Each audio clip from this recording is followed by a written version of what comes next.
The power and influence of meditation and perimenopause. Hi, everyone. I'm Dr. Kristi Tompkins, and for over 15 years, I have been specializing in women's health, hormone conditions, with a special focus on helping perimenopause and menopausal women during those sacred transitional years. I am also a women's business coach where I focus on conscious leadership and conscious entrepreneurship. And today's topic is something very personal to me, as well as professional. I have been practicing meditation consistently for probably about 3 or 4 years, and it has changed my life. I am also in my perimenopausal years as well, and the influence of meditation has changed my life. It's also changed my health, and it's changed the way I see things. It's changed the way I go about my day, and it has really profoundly had a very good impact on my life. And so we're going to talk about meditation and how that can help specifically women who are perimenopausal. Perimenopausal, on average, is usually between the ages of 35 and 55. It usually means you're still having a period or you are still cycling. Menopause would be you have not had a period for 12 months and beyond, and it's not coming back. So for perimenopausal women, there are a variety of symptoms that women experience. And again, it's going to be distinctive or individualized woman to woman based on her overall health, based on how well she takes care of her body, what else is going on in her life, what other medical conditions, what stress, lots of other. There's a fly here, it's driving me nuts. So with perimenopause, the reproductive hormones, estrogen, there's many different types of estrogens, progesterone, testosterone, you also have DHEA, and then you have some other hormones too that are part of the endocrine system that are also affected by perimenopausal hormone changes. Those reproductive sex steroid hormones start to drop. They fluctuate, they go up, they go down, they go back to normal, and then ultimately they drop in preparation for menopause, where physiologically, biologically, the woman is no longer able to procreate and carry a child to full term. So, and there's a biological reason for that. We shouldn't be having children at 70 or 80 years old. So there's a reason for menopause. With that, a lot of the hormones drop, and as they're dropping over a period of time, it's usually gradual, it leads to symptoms. It leads to physical symptoms, a lot of sleep disruption. Weight gain is another common one, especially belly fat, centralized in the abdominal region. Skin changes where there's not as much collagen, elastin produced. Hair becomes thinner, drier. A lot of times there's achiness, joint aches, and a whole assortment of other symptoms. Brain fog, difficulty concentrating, focusing, things like that. So with regard to meditation can, and then also, let me back up a little bit. With perimenopause, there are a lot of mood changes. So mental health, psychological, emotional health, there's a lot of changes with regard to mood because the reproductive hormones play a very powerful role in influencing our brain chemistry, our nervous system chemistry. Our reproductive hormones affect every cell in our body, every single cell in our body.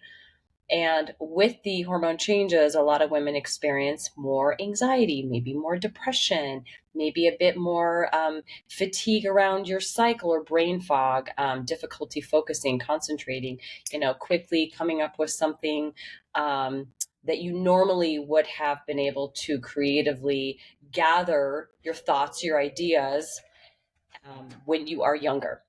So with meditation, there's lots of different types of meditation practices out there. For the purpose of this video today, I'm going to generalize, even though you can't necessarily generalize meditation. Meditation often means that you are going within. It usually means that you are slowing down your thoughts. You are becoming more self-considerate, self-reflective, self-contemplative, and you're actually calming down your nervous system. And in some cases, you calm down your brain waves from a high beta, which is more your alert or your stress. Actually, high beta would be more your stressed. Beta brain waves would be your alert, your focus. You are working throughout the day. You're taking an exam. You are focusing on a intense conversation. Ultimately, you want those brain waves to slow down to alpha, and in some cases, theta. Delta would be your sleeping. So with regard to meditation, you might also be calming down your entire, not your cognitive ability, but you're getting to a point where you are not as distracted and scattered thinking about a million things, which we all do, by the way, because in this day and age, we have a lot going on in our lives for most of us. And we have to be on, we have to be multitaskers, and we have to be focused on so many different things, especially as a business owner. If you own a business or you have a family and you have a lot on your plate, so to speak, a lot of things you're juggling in the air. And so with regard to meditation, it's really getting you to that place where you're less likely to be as scattered, as distracted, as chaotic, so to speak. And so a lot of times you can start thinking about, quote, nothing, meaning you're trying to get to that point where you're not focused on your body, yourself, your identity, your personality. You're not focused on the things around you in your environment. You're not focused on the day or the time or what your schedule is like.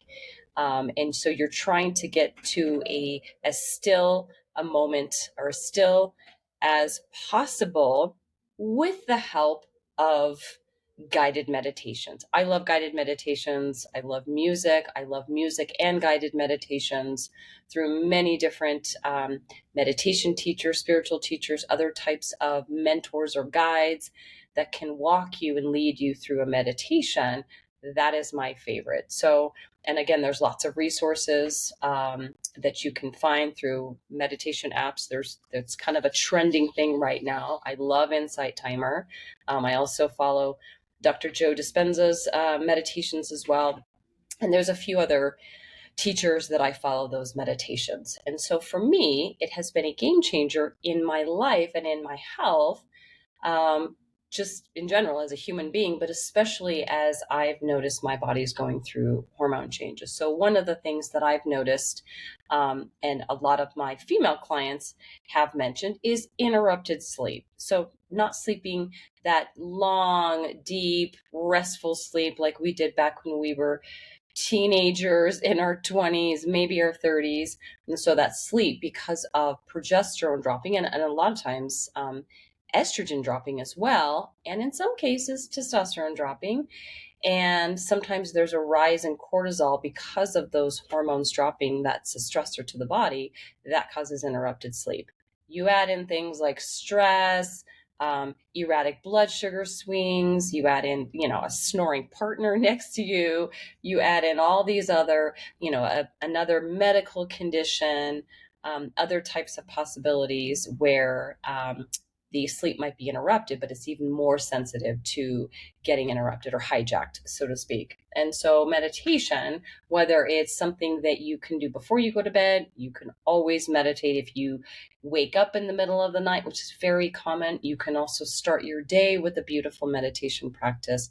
And what that does is it allows the brain waves to slow down while you're listening to music, while you're listening to calming, soothing words. And it also allows the breath to either become like slow and deep. And what that does is it kind of resets the heart rhythm. It regulates the nervous system. It slows the brain waves down closer to the alpha brain waves. And a lot of times it allows you to sleep, go back to sleep, drift back to sleep, fall asleep easier at night, or potentially allow you to start your day on a really positive note. And so with some other symptoms, a lot of women have experienced mood swings because of perimenopause, because of those fluctuating reproductive hormones. I've got the lines here in front of me. The reproductive hormones are changing. And as I mentioned earlier, because there's a heavy influence of these reproductive hormones on our brain chemistry, a lot of women notice that they are a little bit more apt to overreact or overrespond or feel more stress or have more difficulty adapting to change, difficulty focusing, or potentially thinking the worst. I mean, that doesn't have to be perimenopause, that could be anybody, but sometimes having that leaning a little bit more towards the pessimism or the doubt or the fear or the scarcity, sometimes that can happen as well because of hormone changes. And so with meditation, a meditation practice, I really want to emphasize that, because it's not one time that you meditate or you try it for a handful of times and you say that doesn't work. Because I will tell you, I was one of those people that I tried meditating many years ago, and really dark here all of a sudden.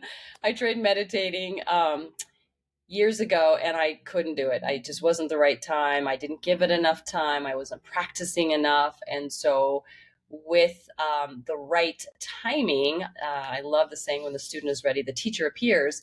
I was ready. I was ready to start a meditation practice. And for me, it is, I would say it's most days, if not sometimes twice a day if needed. And so it has changed the health of my body, but it's also helped me reframe things, put things into a new perspective, a different perspective, a more positive perspective. And it allows me to see possibilities that I may not be able to see in that stressed, anxious, worried, fight or flight mode, which that doesn't allow for a lot of room for peace and creativity and getting things done in the way that I want to. So a meditation practice like exercise or eating healthy, it really should be something consistent. It doesn't have to be every day. It doesn't have to be an hour every day, but something. It could even be 10 minutes. It could even be 15 minutes.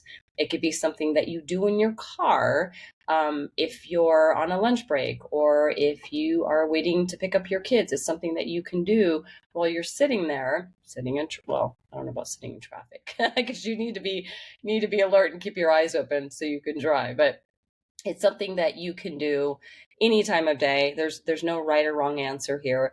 The key here is that with perimenopause, because there's a lot of health changes physically, that can be stressful to a woman. That can cause a lot of judgment with regard to your body changing. It can cause a lot of depression or depressed thoughts, or that kind of instability of your emotions, the erraticness of your emotions.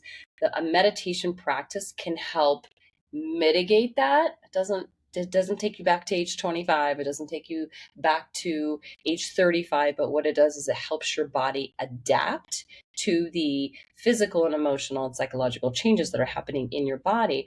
And it allows you to become more resilient, and it allows you to become more empowered, knowing that you can't completely reverse this and turn the clock back, but you can use this opportunity, if you're not already, to implement a consistent meditation practice to help you when you start to notice, when you become consciously aware of when you're having those negative thoughts and the overreaction and the depression or anxiety or the brain fog, and getting into that state where you feel more confident and empowered to take on the day.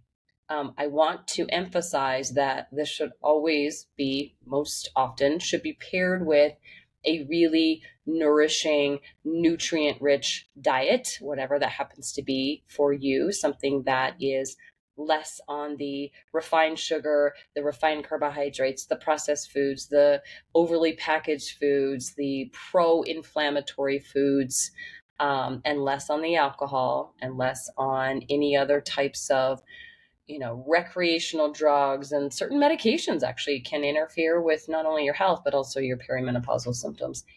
And the exercise and the muscle strengthening aerobic conditioning exercises with the meditation, and of course, a whole bunch of other possibilities, bioidentical hormones, higher quality professional supplements. I usually give my female clients a very personalized treatment protocol that is specific for her and her body and what she needs. So it's never a one size fits all. It's never the exact protocol. But usually there's a lot of different things that I recommend for her to help her ease through this time with a little bit more balance, a little bit more grace, a little bit more confidence and empowerment, as I said. I think that's it for today. I can go on and on about this subject. They're two of my favorite topics. Subscribe to this channel if you are not already. Share this channel with some of your friends who would really benefit from hearing this information. And we'll see you next time.